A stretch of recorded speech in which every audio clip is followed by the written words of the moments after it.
Olá, amigos do canal Conhecimento é Poder. Sou Marcelo Gomes e sejam muito bem-vindos a mais um vídeo. Não esqueça de se inscrever e, se possível, deixar o seu joinha caso goste do conteúdo.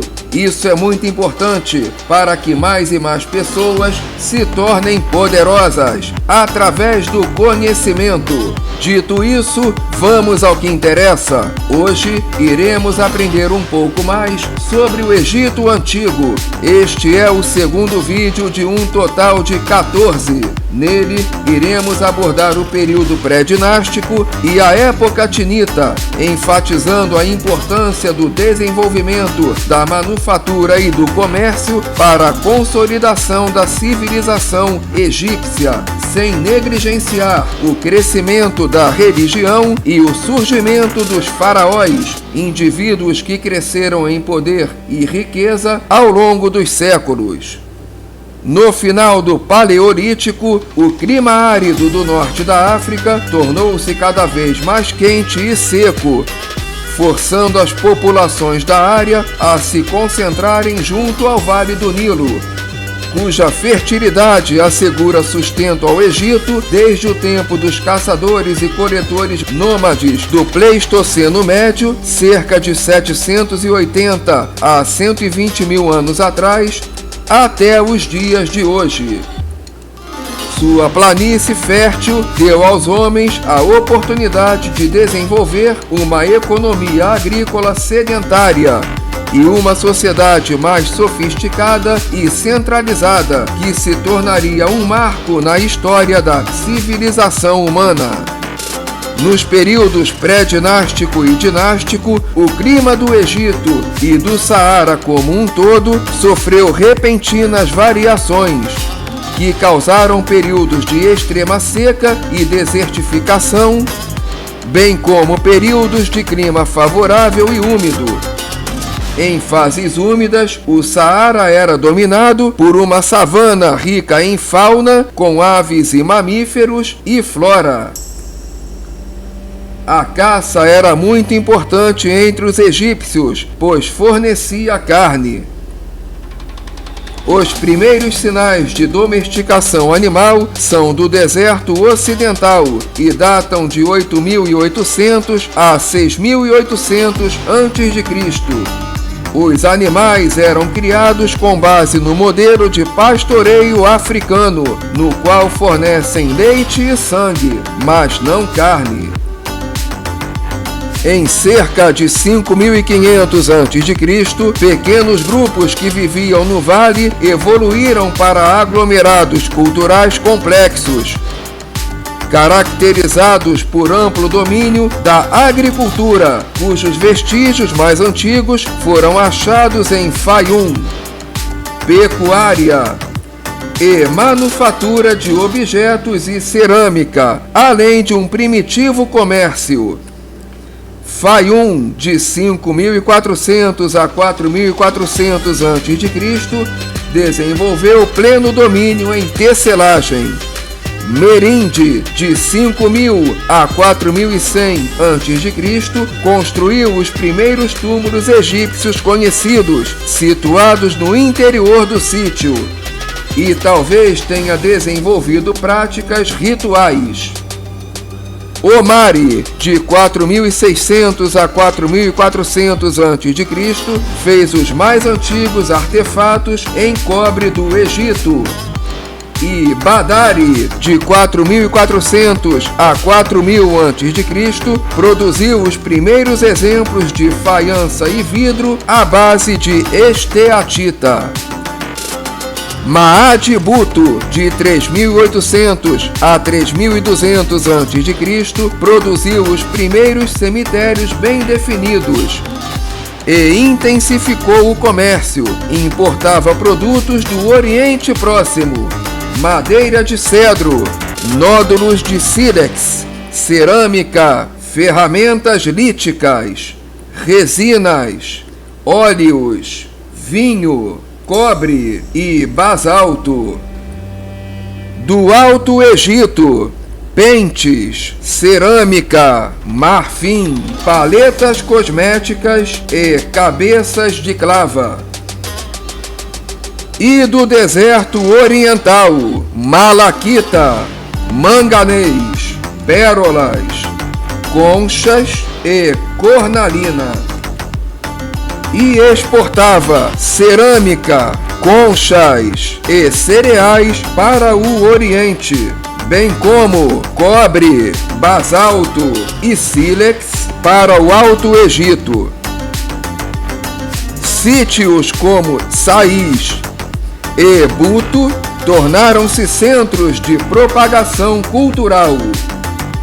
O período conhecido como Nakada, que durou de 4000 a 3000 a.C., foi caracterizado pelo surgimento de elites regionais mercantis, situadas em grandes centros de poder, cidade de Nakada, Hieracómpolis, Gebelém, Abadia e Abidos, que evoluíram para estados regionais belicosos que disputaram o poder, terras mais férteis e o controle das rotas comerciais. Possivelmente, esses estados delinearam a divisão administrativa egípcia conhecida como Monos.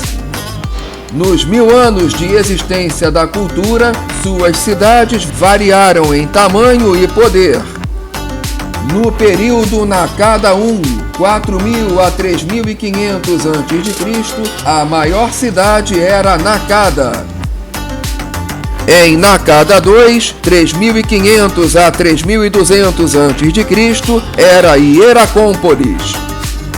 Em Nakada III, 3200 a 3000 a.C., eram Abidos e Tinis.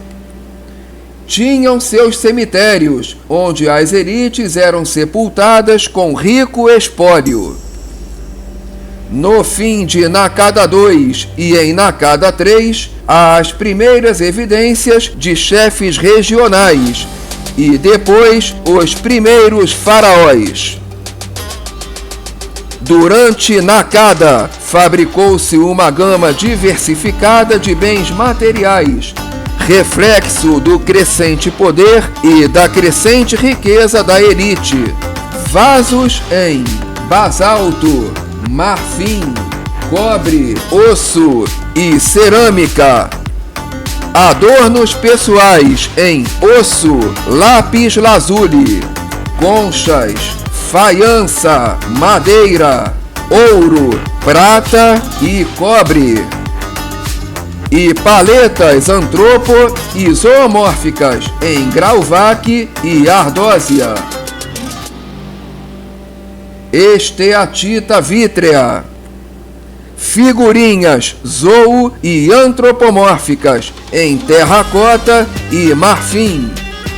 Cabeças de clava discoides e depois peroides. E esferas de ferro meteorítico, o mais antigo uso de ferro no mundo. Em Nakada I, há os primeiros exemplos de habitações feitas com tijolos. Ainda durante Nakada, houve transformações socioeconômicas importantes. Intensa importação: obsidiana, cobre, vasos, lápis lazuli, marfim, ébano, incenso, pele de gatos selvagens, óleos, pedras e conchas. E exportação: alabastro, contas de ouro, faiança, lâminas e amuletos de cabeças bovídeas. Aparecimento de costumes religiosos, uso de estelas e sarcófagos. E o surgimento de alguns deuses do panteão: Horus, Bat, Set, Nekhbet e Min. Surgiram também os hieróglifos, quiçá com base na escrita mesopotâmica. arte e iconografia, ambas representadas em paletas. A acentuada elevação da produção agrícola devido ao maior número de áreas cultivadas e a melhoria das habilidades empregadas. Muitos sítios deltaicos dedicaram-se só ao comércio com o Oriente. Nômades do deserto oriental, porventura devido à degradação das condições ambientais locais, foram ativos mediadores do comércio. Um termo contextual, dinastia zero, é usado para agrupar os reis conhecidos de 3150 a 3050 a.C., embora não tivessem formado uma dinastia. Apesar de não totalmente aceito, o termo dinastia zero por vezes é usado para distinguir reis atestados entre 3300 e 3175 a.C. Até 3175 a.C., há em Nakada, cemitério T, Geberen, Abidos, cemitério U, Hieracómpolis, túmulos 100 e 11, Custul, lote 24, e Seyala, túmulo 137-1, túmulos eventualmente atribuíveis a chefes locais que emergiram do seio das famílias de elite. Cerâmicas incisas, paletas, sobretudo a paleta líbia, e um grafite nos colossos de Copto, forneceram os nomes de possíveis reis locais que reinaram até a ascensão dos reis tinitas: Oryx, concha, peixe, elefante, touro, boi primeiro, cegonha, canídeo, boi segundo, escorpião primeiro, falcão primeiro, falcão segundo, leão, falcão duplo. Além de Sereques no Sinai e no Delta. Iri-Hor, Ka, escorpião segundo, Narmer. Talvez tenham havido dois touros, o dos colossos, touro primeiro, e outro da paleta do touro, touro segundo. Escorpião primeiro, cuja tumba, UJ, em Abidos, continha muitos bens e os primeiros hieróglifos sabidos. Foi associado ao grafite de Gebel Jalti, no deserto entre Abidos e Nakada, que exibe uma possível vitória sobre outro rei. Há também outros achados com Sereques. Ate-Hor, túmulo 1702 em Tarkan, Ni-Hor, Tora e Tarkan, Eju-Hor, Delta Oriental e Tora, e Crocodilo, túmulos 315, 414 e 1549 de Tarkan, que acaso foi usurpador no tempo de Narmer. Alguns dos primeiros faraós tiveram seus jazigos detectados. Iri-Hor, túmulos B1 e B2 em Abidos. Ka, túmulos B7 e B9 também em Abidos.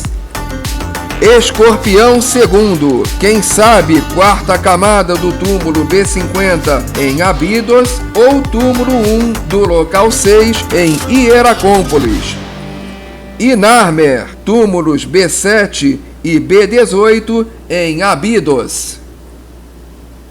No século III a.C., o sacerdote Maneto estabeleceu uma cronologia dos faraós desde Menés aos seus contemporâneos, agrupando-os em 30 dinastias, um sistema ainda em uso atualmente. escolheu para começar a sua história oficial Menes, que se acredita ter unificado os reinos do Alto e Baixo Egito em cerca de 3100 a.C. Na realidade, a transição para um Estado unificado ocorreu de forma mais gradual do que os escritores egípcios relatam, e não há registro coetâneo de Menes. Alguns acadêmicos acreditam que Menes pode ter sido Narmer, que aparece vestindo trajes reais na cerimonial paleta de Narmer em ato simbólico de unificação, ou Atotes, cujo nome de Nebiti ou Men pode ter inspirado o nome grego. Seja como for, por ainda não ser totalmente compreendido, o episódio de unificação e formação do Egito foi explicado de várias formas. A formação de Mênfis, que adquiriu importância como centro comercial, administrativo e cultural. Dominação gradual, mesopotâmica, núbia, deltaica ou alto-egípcia.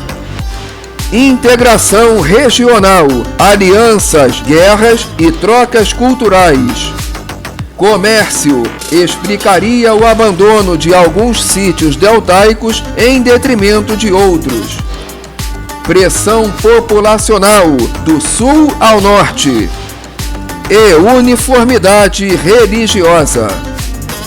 Na época tinita, que compreendeu a primeira e a segunda dinastias, o Egito era governado a partir de Tinis, que nesse momento eclipsou politicamente Abidos, cuja função a partir de então seria apenas religiosa e mortuária.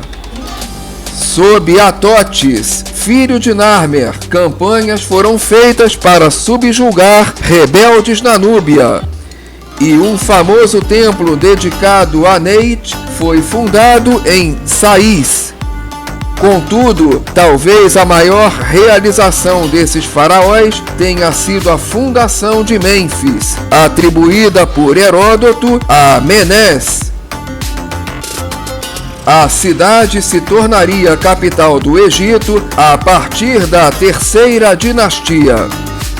Dentre os sucessores imediatos de Atotes, reinou Merneit, filha de Quenquenés, que atuou como regente de Usafedo.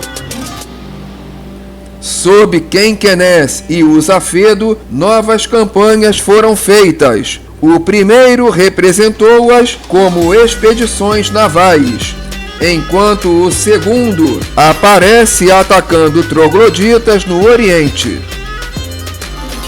Miebido, sucessor de Usafedo, enfrentou disputa dinástica em seu reinado, que terminou com a sucessão do usurpador Semempses, que ordenou a retirada do nome de Miebido das inscrições. Porém, mais tarde, ele próprio foi vítima do mesmo destino ao ser omitido da lista de Saqqara. Sob Queco, foi instituído o culto da cabra de Mendes, bem como os dos touros Mineves, de Heliópolis, e Apis, de Mênfis. Binotris fez campanhas e aceitou a sucessão feminina. Sob os últimos faraós da segunda dinastia, cuja identidade é debatida, o conflito norte-sul piorou e as fontes citam a expedição nortenha que chegou à cidade de Neqeb, centro de culto de Nekhbet e situada perto de Hieracómpolis. A expedição foi combatida e deixou dezenas de milhares de nortenhos mortos. A paz foi alcançada e cimentada com o casamento do faraó com uma princesa do Baixo Egito. O crescente poder e a crescente riqueza dos faraós refletiram-se em suas mastabas elaboradas e em estruturas de culto mortuário em Abidos, usadas para celebrar o faraó endeusado após a morte. A forte instituição da realeza serviu para legitimar o controle estatal sobre a terra, o trabalho e os recursos que foram essenciais à sobrevivência e ao crescimento da civilização. No próximo vídeo, iremos continuar o estudo da história do Egito Antigo, abordando o Império Antigo de 2686 a 2160 a.C., o primeiro período intermédio de 2160 a 2055 a.C., e o Império Médio de 2055 a 1650 a.C.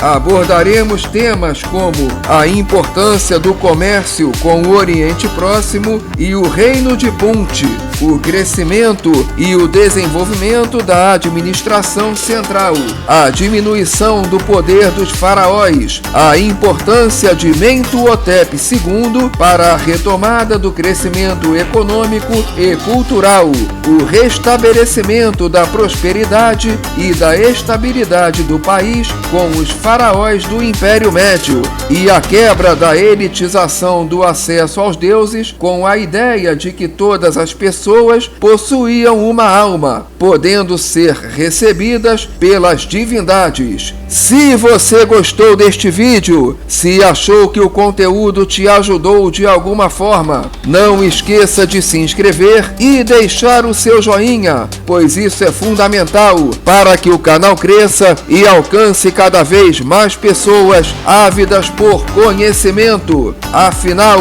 conhecimento é poder. Até a próxima!